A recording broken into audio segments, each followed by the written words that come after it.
Hey, so my name is Emma. Some interesting things about me are I love to read. I am a really big reader.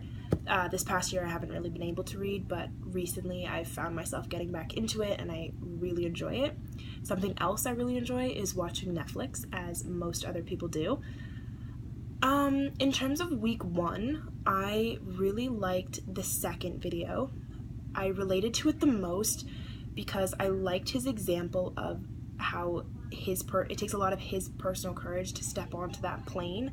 And even for me, in terms of this task, I do not feel comfortable being on video or even sharing my opinion slash feelings, or I just don't feel comfortable. So this for me took a lot of personal courage, and it's definitely difficult and it's definitely taking me out of my comfort zone, but it's an experience I think I definitely need.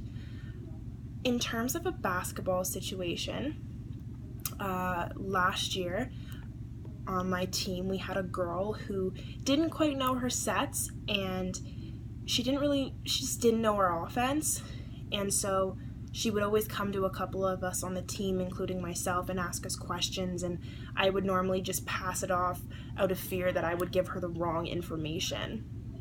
And I would tell her something in a set, and she would go out and do it, and then it would be wrong, and then the coach was getting mad at her, and then her coming back to me and being like, you gave me the wrong information. And that was a really big fear of mine, so I'd always just pass it on to someone who I knew the answer to her question.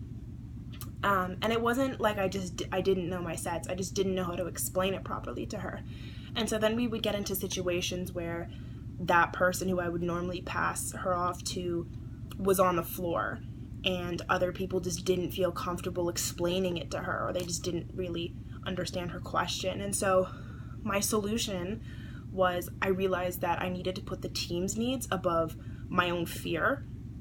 And so every night or every morning before the game, I would go over all my sets and make sure that I knew what I was talking about, and I was able to explain it clearly and properly to her, and just drilling that into my head to make sure that I understood what I was talking about so that I could help her and then eventually help the team.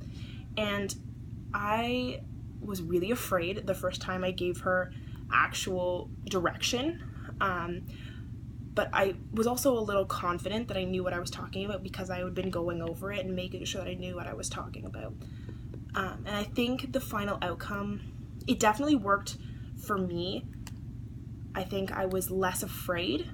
Eventually I became unaware of my fear. I just forgot about it, and I was able to give her direction. But in terms of her, it was really up to her to understand what I was talking about, and it generally worked. We were able to get a general outline of the offense, and she was able to sort of run through it. But for the most part, I think it was a good situation that had a positive outcome. So yeah, that's it.